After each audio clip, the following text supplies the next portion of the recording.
Migrating On-Premises Database to the Cloud. We'll be uploading a copy of the presentation to SlideShare in YouTube tomorrow morning. All participants will be sent a follow-up email that includes a link that will allow you to download a copy.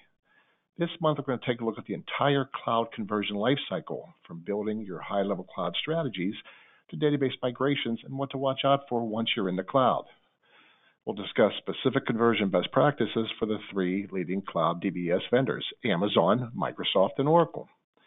In addition, we'll also provide information on converting to infrastructure as a service, IaaS environments. By default, GoToWebinar mutes all participants except the speaker, which is a good thing because it reduces the chance of background noise affecting the presentation. We're going to hold questions until the end. There is a button on the GoToWebinar panel that will allow you to type your questions in. Kelly, who's the webinar's organizer, will bundle them up and we'll discuss them at the end. We want to be respectful of your time. We know that many of you will have meetings right after this one. I've timed the presentation to allow Q&A at the end, but if we're in danger of running over, I'll respond to the remaining questions by email. You'll also need to mark your calendars for RDX's next Insight Series presentation. On Thursday, April 12th, Jim Donahoe, one of RDX's top cloud migration experts, will be demoing a live SQL Server on-premises to Azure SQL DB cloud conversion. Jim has performed dozens of migrations to IaaS and DBaaS and will be providing his recommendations and best practices to ensure your transition to the cloud is trouble-free. I also distribute a monthly newsletter that you might be interested in. It covers a wide array of technical topics that we think would benefit readers both personally and professionally. You don't have to be a customer to receive it. This month's newsletter includes articles on DBAS versus IaaS, Amazon's Neptune Graph Database, mega vendor hybrid clouds, and what are Azure SQL DB DTUs. That's how they charge you. Each newsletter also has a helpful hint on how to maximize your relationship with RDX. If you'd like to be added to the distribution list, let me know. I'll display my email on the last slide of this presentation. You can also add me as your LinkedIn buddy. I write articles and SlideShare presentations on a lot of different wide-ranging technical topics. So let's get started with today's presentation. I'm not showing this slide as a cheap advertisement for our services. What I'm attempting to show is that RDX has experience monitoring and administering a wide range of environments. We support thousands of databases and operating systems. This includes cloud IaaS, DBaaS, on-premises, relational, NoSQL, commercial, and open source database products. One of the benefits that RDX can provide to all shops is our wide range of expertise. It's just the nature of our business. We support close to 600 customers, so we're not constrained by any one organization's tech stack. We are required to administer virtually every database feature you can think of for every product we support. And we work with dozens and dozens of different tech stack combinations. We support most IaaS offerings, which we're going to learn is just a server in the cloud. We also support Azure SQL DB, Amazon RDS, and Oracle's Cloud DB platform. The cloud platform that is garnering the most interest from our customers is Azure, followed by Amazon, mostly MySQL, PostgreSQL, Aurora, and then Oracle. Because of our large customer base and number of supported servers, we're a good bellwether for the adoption rate of different technologies and support strategies. We've created a robust set of white papers and webinars on our cloud migration services and case study success stories to market our services. You can find all of them on LinkedIn, YouTube, and SlideShare. Just do a search for RDX on those sites. Our most popular presentation is on supporting cloud DB architectures that is getting close to 2,000 views. RDX is positioning itself as the go-to vendor for cloud migrations and support services. Our key value proposition is not just our expertise and experience in cloud migrations and support, it's also that we have experts in the source and target database platforms. SQL Server on-premises migrations to Azure SQL DB, MySQL on-premises migrations to Aurora or Microsoft's MySQL Cloud Database. We have dedicated database product experts on both sides of the migration, source and target, which provides a huge value to the project. We'll help you migrate and support you once you're up there. There's a lot of cloud options to choose from. Here's a couple of quick examples. In addition to the larger DBS vendors, which include Amazon, Microsoft, Oracle, and Google, there's also dozens of IaaS providers to choose from.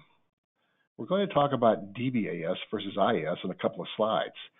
DBAS and IaaS are different architectures, and we'll learn that DBS architecture will have a much more significant impact on your DB cloud migration projects, as well as your ongoing IT support procedures and documentation. Microsoft offers Azure SQL DB, MySQL, and PostgreSQL DBaaS.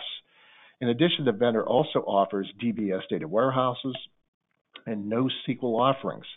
Microsoft's Cosmos DB is a globally consistent, distributed, multi-model NoSQL product. It should have a big impact on the smaller NoSQL competitors because it does support many of the NoSQL storage architectures.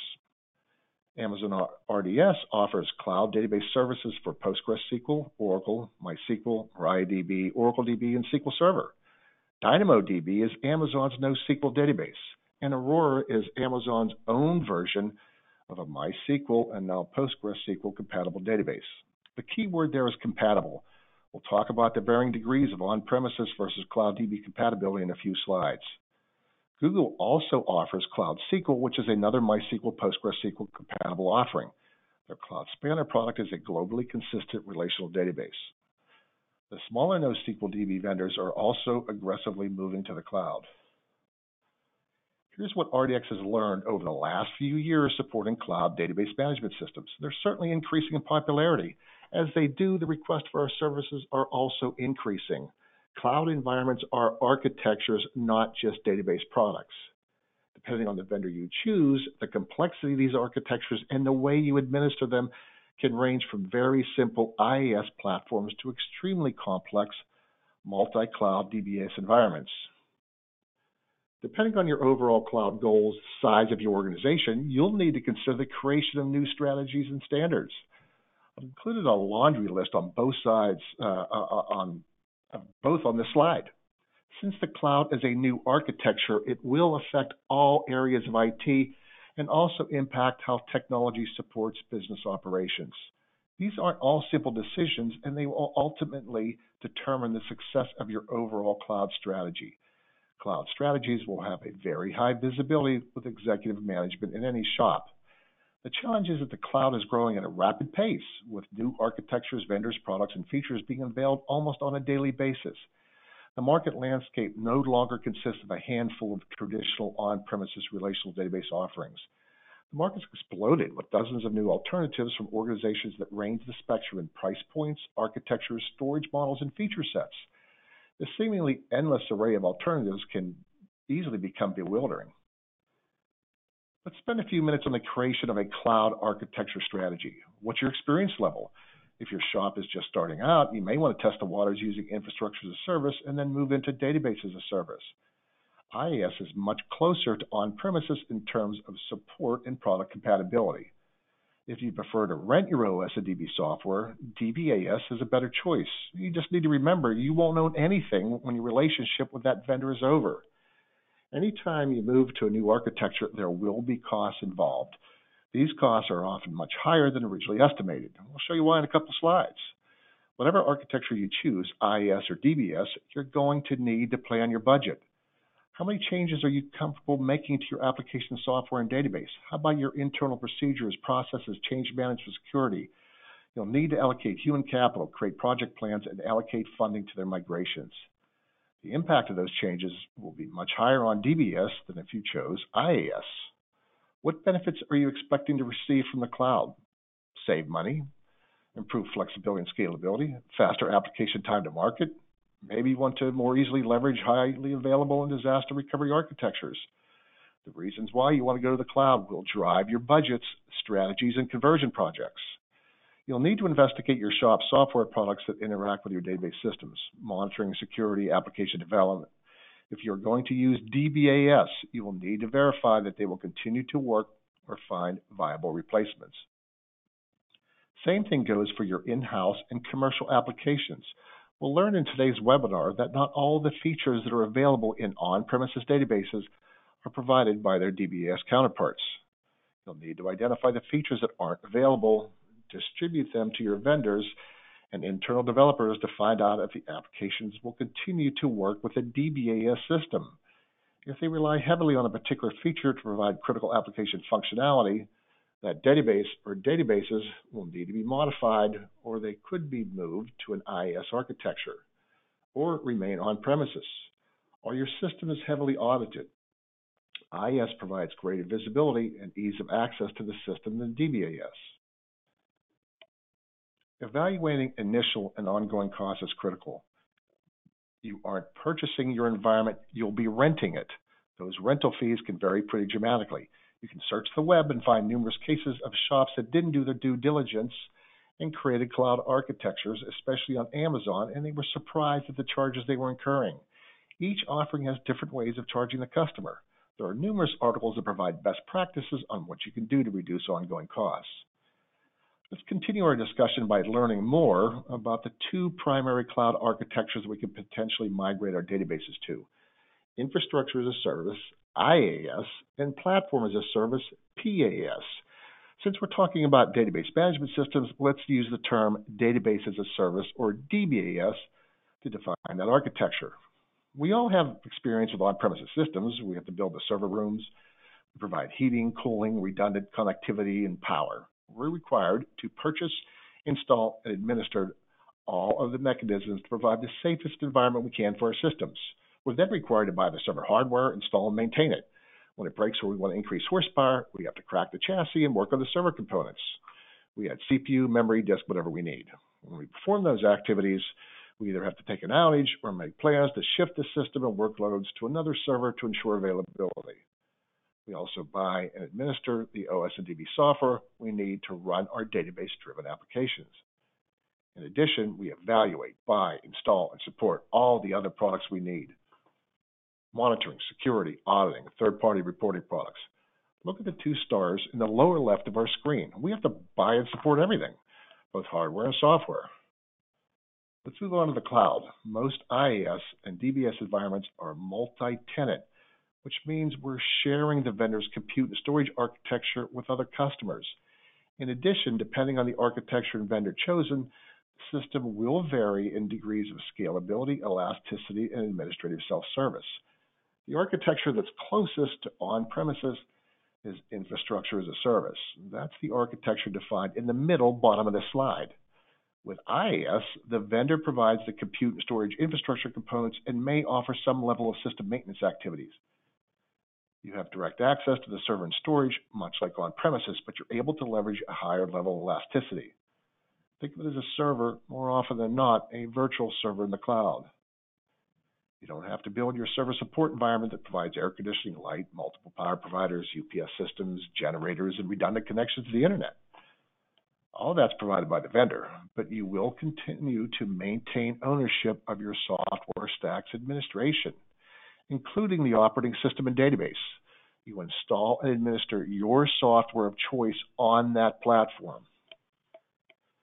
So now we know that IaaS is pretty much a server in the cloud. Let's move on to PaaS, or in our case, DBaaS, Database as a Service.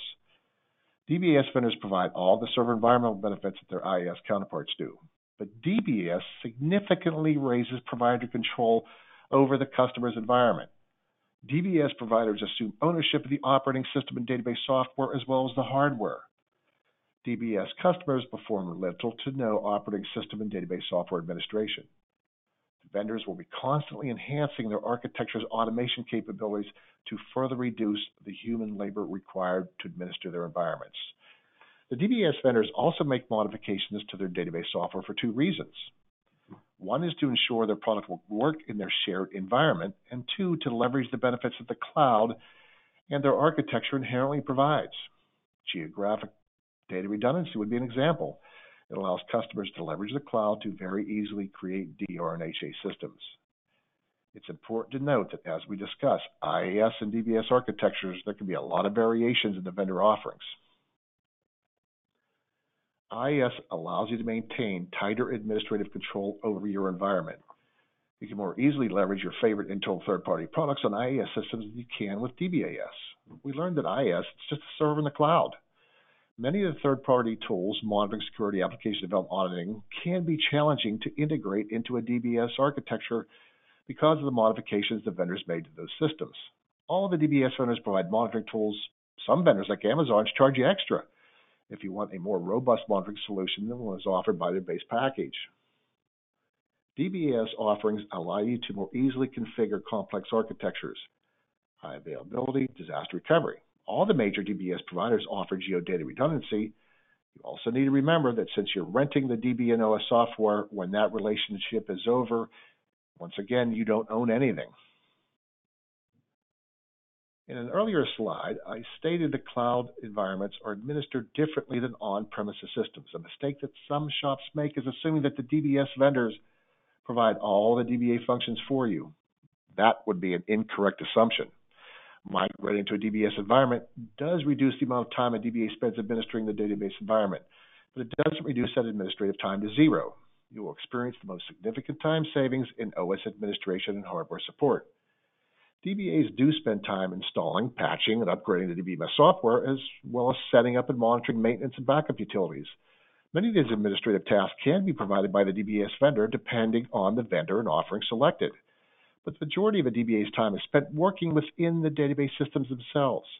They build schemas, grant security, assist developers with SQL and procedural program tuning, provide advice, enforce the business logic using database features, tune database workloads, debug issues.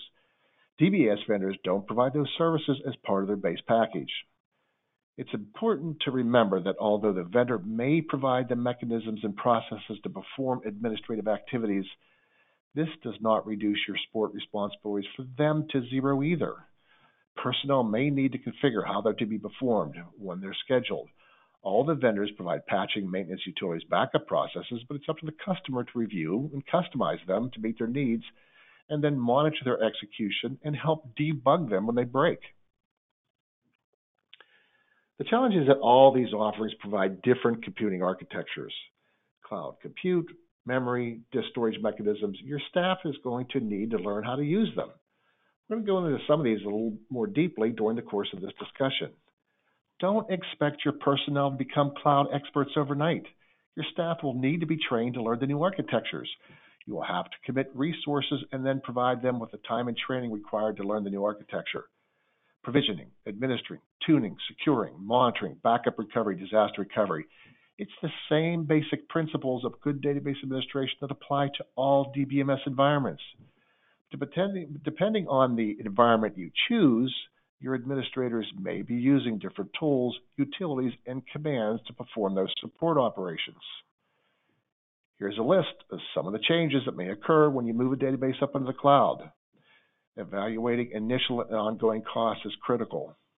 You're not going to purchase your environment, you'll be renting it. Those rental fees can vary pretty dramatically. Because the environment is different than on-premises systems, you will have to update your change management processes and support documentation.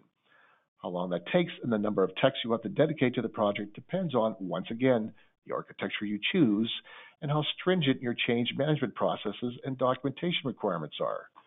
You'll need to identify all the build, administration, monitoring, and access tools that your organization uses to interact with your on-premises databases. All shops usually have a couple of must-have products that are frequently used.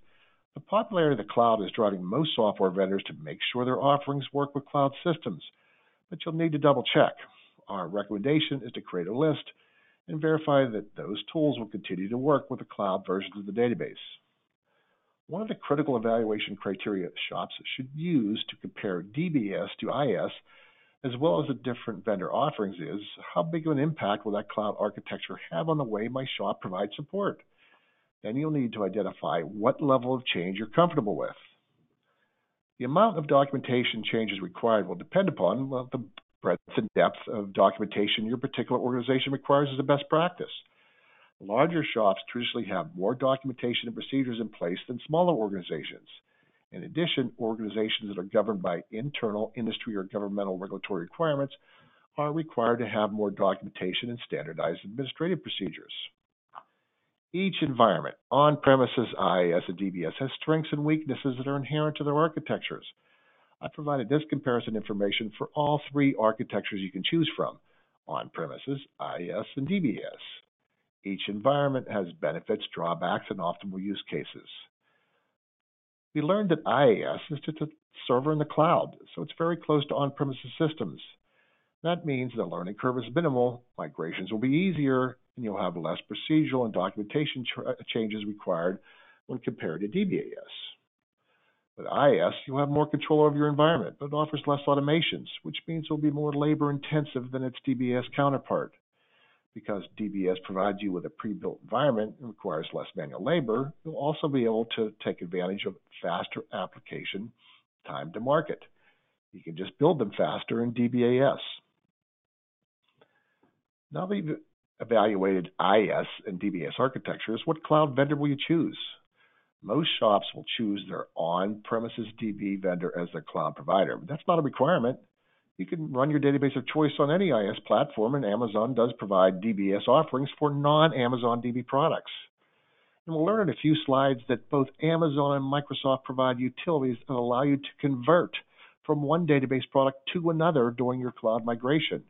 When you're evaluating cloud vendors' offerings, RDX's recommendation is to thoroughly evaluate the competing architectures, not just products. Performing a feature-by-feature comparison of vendors is far beyond the scope of this presentation. There's a myriad of individual evaluation criteria that need to be identified, weighted, ranked, compared, and analyzed. Because of the importance of choosing the most appropriate architecture and cloud DBMS vendor, RDX provides cloud DBMS advisory services, which include assisting our customers with cloud vendor analysis and selection.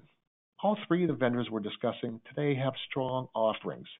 Each of them is stronger in some areas than its competitors. RDX has recommended all three of them to customers for different reasons.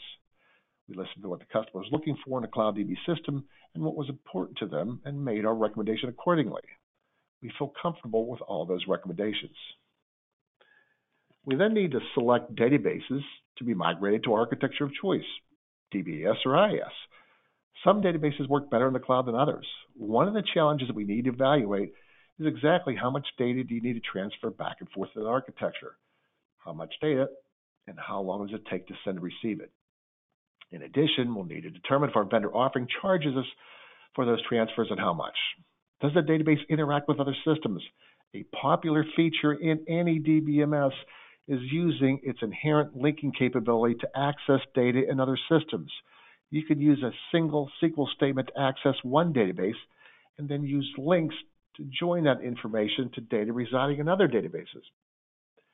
Will those other databases be on-premises or will they be in the cloud? Does it generate a lot of output? Do you use that database data to refresh other systems? Does it generate large reports or flat files and other data streams that are used as input to other applications? What features does the database use? We'll need to verify that all the features utilized in that database are available if we choose DBAS. If you use a particular feature that's not available or the cloud service provides like functionality, you'll need to determine how big of an impact that will be. We also need to analyze all the software that interacts with the database. The application software, utilities, monitoring, security. Not a big deal if we use IaaS, but it is a big deal if we choose DBAS. Does the database utilize any highly available features? How critical is it? What are its backup requirements? How many copies of your backups do you need to retain? You may get charged for both disk storage as well as the IOPS. How big is it? How will you initially seed the database? Some of the vendors will send you a disk storage suitcase. You copy your database on that device and you send it back to them. That way you won't have to send your entire database over the internet for its initial seeding. Security. Is the database governed by internal industry-specific or governmental regulations? We learned that DBS environments don't have the same level of visibility as IaaS or on-premises. You'll also need to estimate the processing workloads. You're going to be renting that environment, and the cloud provider will charge you based on CPU, memory, I/O, and disk storage. Are your workloads fairly predictable, or do they have large fluctuations? If they fluctuate heavily, Microsoft has an excellent alternative. Azure DB allows you to create elastic pools. With a single database, you estimate the amount of resources that the database requires to handle its workload. SQL database elastic pools allow you to combine multiple databases and their workloads into a group, and then allocate shared resources to that group. This is especially beneficial for databases that have spiky workloads. You may have a system that is hit heavily throughout the day and a different set that is accessed by nightly batch jobs. The more databases you can add to a pool, the greater your savings become. The fewer databases that peak at the same time, the lower the pool resources can be set and the more cost-effective the pool becomes. We need to estimate how much work is going to be to migrate that database to the cloud. Your options can range from lift and shift with minimal changes to total application rewrites. You may have outdated apps you want to rewrite from scratch. What we need to remember is that no database is an island. As I said, they take feeds from flat files and other database apps and produce output that is ingested by other applications and end users. Getting a lot of data into and out of a Cloud DB system can be challenging, especially if there are tight time constraints and large data volumes that need to be transferred. We've had several customers find that the different cloud offerings don't support the exact same features as their on-premises counterparts. This is important. What we found was that the different flavors, Oracle MySQL versus Amazon Aurora MySQL, didn't work the same way for some features, or the features weren't available. Microsoft SQL Server on Amazon RDS.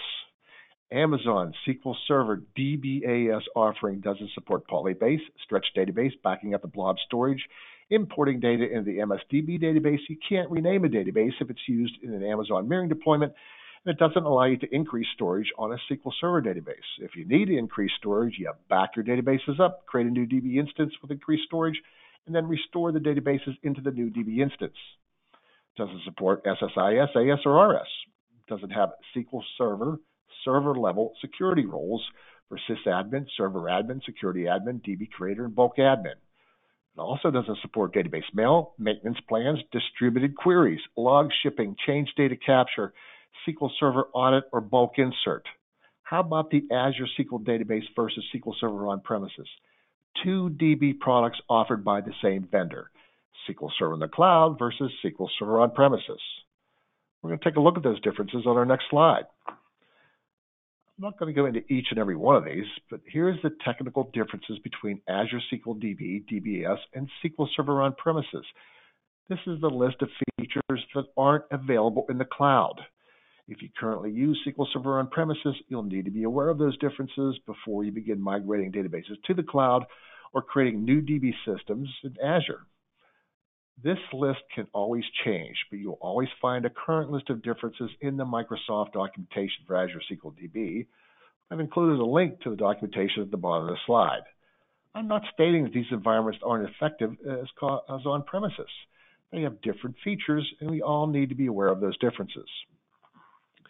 Depending on the vendor, architecture, configuration, and DB product chosen, you may find that you'll be tailoring, not you may find, you will find that you'll be tailoring your database configuration tools, utilities, interfaces, SQL statements, procedural languages to work in that vendor's environment.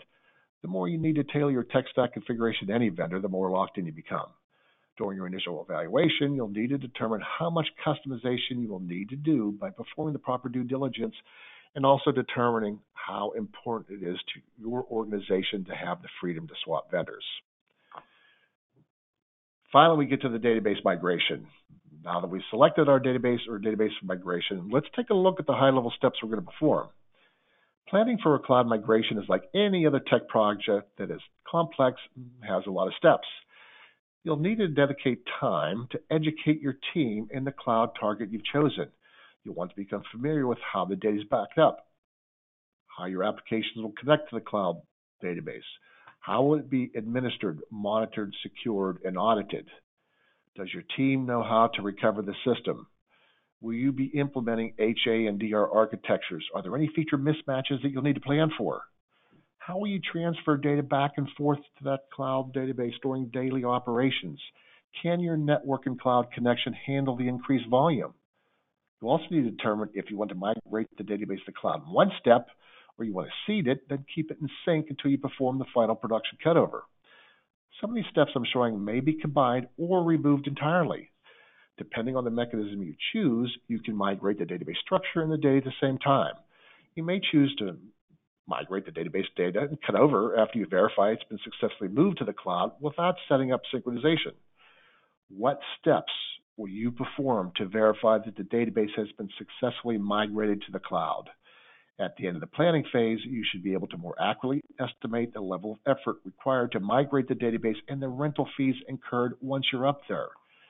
Your project document will include the mechanisms you've chosen to upload the database to the cloud. In addition, it will document the steps you will execute to perform the migration and verify that the process has completed successfully.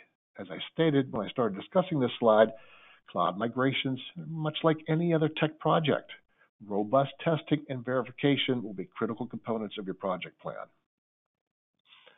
All the leading cloud database providers want to make it absolutely as easy as possible to migrate your on-premises databases to their architectures. There are several strategies and mechanisms you can use to initially seed the cloud database with your on-premises data and then keep the systems in sync until you're ready to perform the production cutover. We'll discuss those mechanisms as well as cloud migration strategies and best practices in upcoming slides. The mechanism you choose to migrate the system will depend on several key factors. Target, platform, and product. Will you be migrating to IaaS or DBMS? Will you be switching database products during your cloud conversion? The transfer, conversion, and synchronization tools provided by your cloud vendor. How much data you'll be migrating, and the acceptable outage length. Can the system be down? If so, how long?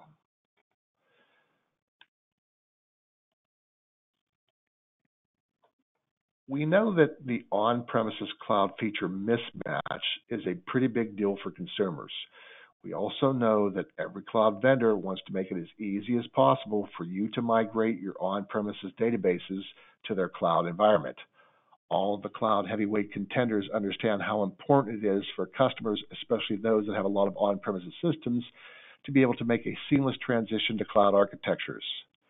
Microsoft recently unveiled managed instances, which allow shops to lift and shift on-premises databases to Azure DBMS with minimal to no changes.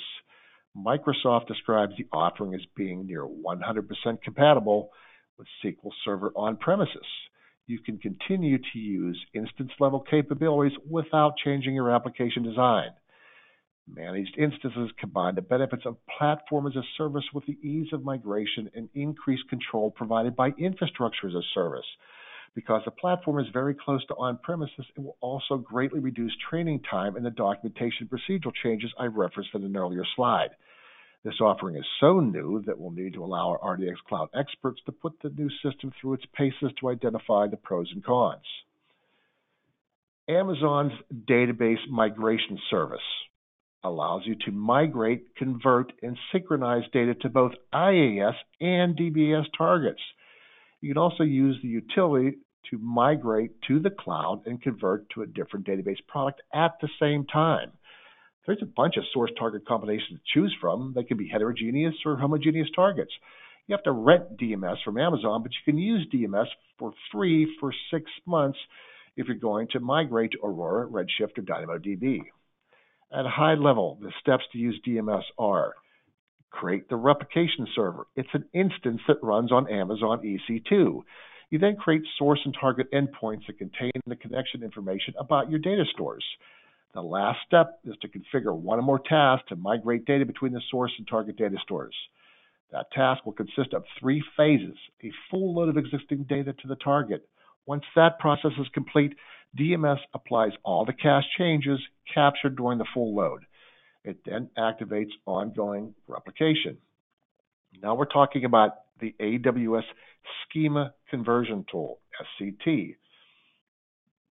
It helps you with heterogeneous database migrations by converting the source database schema and many of the database objects, including views, stored procedures, and functions, to a format compatible with the target database.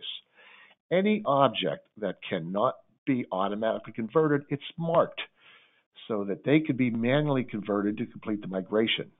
SCT can also scan your application source code for embedded SQL statements and convert them as part of the database schema conversion project.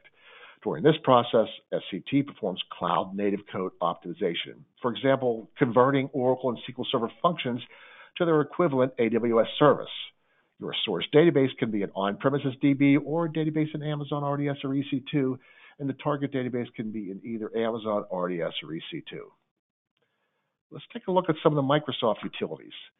Data Migration Assistant scans your source database and detects compatibility issues that could impact database functionality on your new version of SQL Server and the cloud Azure SQL database. So it covers both upgrades and cloud migrations.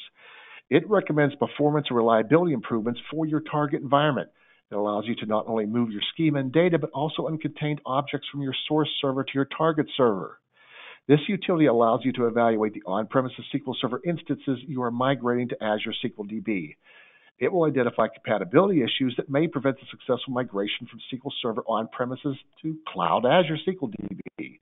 It then provides recommendations to help you remediate those issues. We learned previously that although the Cloud DB system may not have the exact same feature as their on-premises counterparts, it has features that provide similar functionality. DMA detects partially or unsupported features that are currently used in the SQL Server database. It then provides a set of recommendations or alternative approaches available in Azure and the steps that can be performed to implement them. Microsoft's Data Migration Service, now we're talking about DBMS. It uses Data Migration Assistant to generate assessment reports that can help you identify the necessary changes, but you'll be required to implement them. It doesn't automate that part of the process. When you're ready to perform the migration, the Azure Database Migration Service automates the conversion activities. The next few slides contain screenshots and additional information on both DMA and DMS. SQL Server's transactional replication can also be used to migrate your on-premises SQL Server database to the cloud. You can configure your on-premises SQL Server database as the publisher and configure your Azure SQL database as a push subscriber to the SQL Server instance. The transactional replication distributor synchronizes data from the publisher to the subscriber. All changes to your data and schema will show up in your Azure SQL database. Once the synchronization is completed and you're ready to migrate, change the connection string of your apps to point them to your Azure SQL database. Here's a screenshot of the DMA output. It shows a few of the issues it's identified and the recommendations to correct them on the right. It certainly will help you identify some of the issues that may affect the cloud migration process. You implement the recommendations and add additional emphasis to these line items in your migration test plan. You got to test them. Here's a screenshot of the schema conversion panel in DMA. You choose the source, target, and objects will be migrated to Azure SQL DB. You then hit the Deploy Schema button to perform the schema migration. Let's take a look at the Data Migration Service utility. It has some similarities to its Amazon competitor. You create a database migration service in the Azure portal, create a migration project, specify source and target systems, and perform the migration. I think one of the big benefits is that not only does it take care of the data migration, it provides you with recommendations during the configuration process.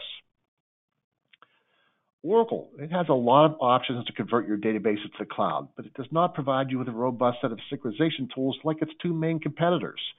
We also know that Oracle entered into the cloud arena much later than its competitors.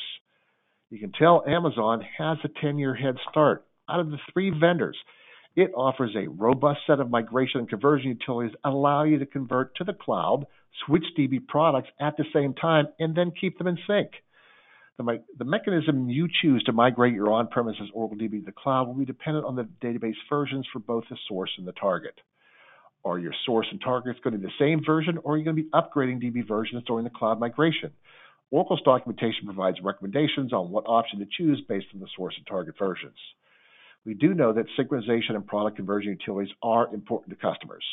We should see synchronization and product conversion utilities announced by Oracle in the future. After you migrate, one of your top priorities, in addition to making sure everything is working fine, is to monitor resource consumption. If you don't, you may end up with a budgetary surprise or two. There are a lot of different architectures, tiers, and options you can choose from. The vendor architecture and tier you select, as well as how you configure them, will impact your monthly fees. Of course, our recommendation is to do the background work and to understand them. Choose the settings that are the best fit for your environment you want to build. Then monitor your fees regularly and adjust as necessary. We all know that it can take a few improperly tuned queries added to the system to impact the resource utilization of any environment, on-premises or the cloud. The challenge with cloud environments is that any spikes in workloads, especially sustained spikes, will impact resource utilization and possibly the performance levels and tiers you choose during your initial configuration. Remember, you're renting the cloud environment and you're being charged by the vendor based on resource consumption. Here's RDX's recommendations for those customers considering or implementing cloud-based DBMS solutions. Your strategy could be, we want to test the waters, which is what we recommend if you're just starting out. You're not switching database products, you're changing architectures.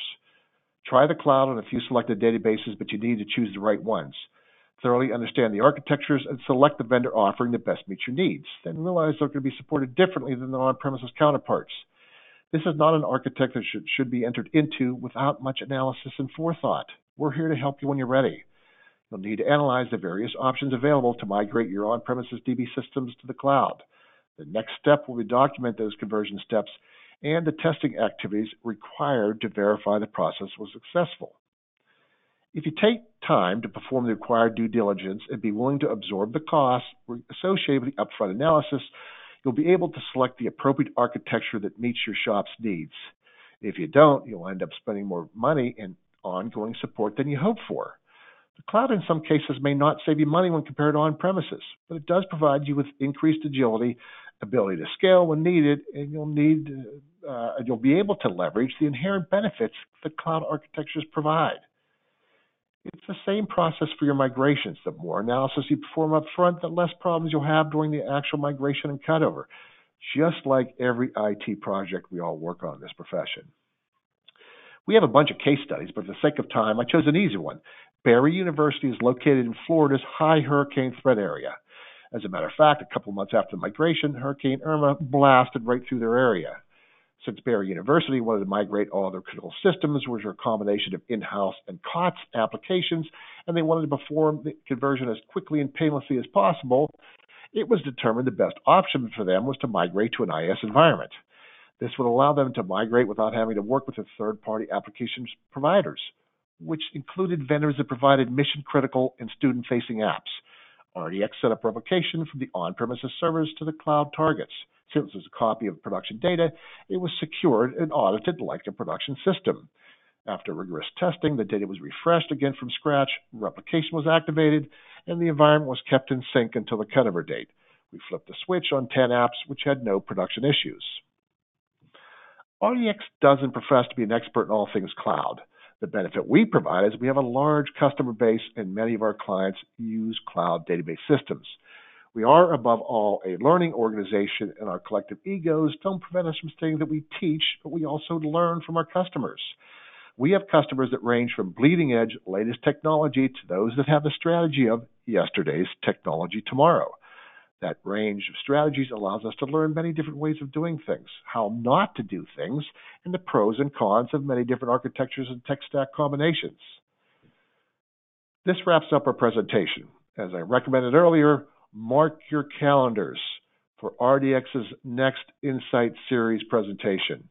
On Thursday, April 12th, Jim Donahoe, one of RDX's top cloud migration experts, will be demoing a live SQL Server on-premises to Azure SQL DB cloud conversion. Jim's performed dozens of migrations to IaaS and DBaaS and will be providing his recommendations and best practices to ensure your transition to the cloud is trouble-free. You can also send me an email to join our newsletter. You don't have to be a customer to receive it. I'd like to thank everyone for attending today's webinar, and thank you so much, and goodbye, everybody. Thank you.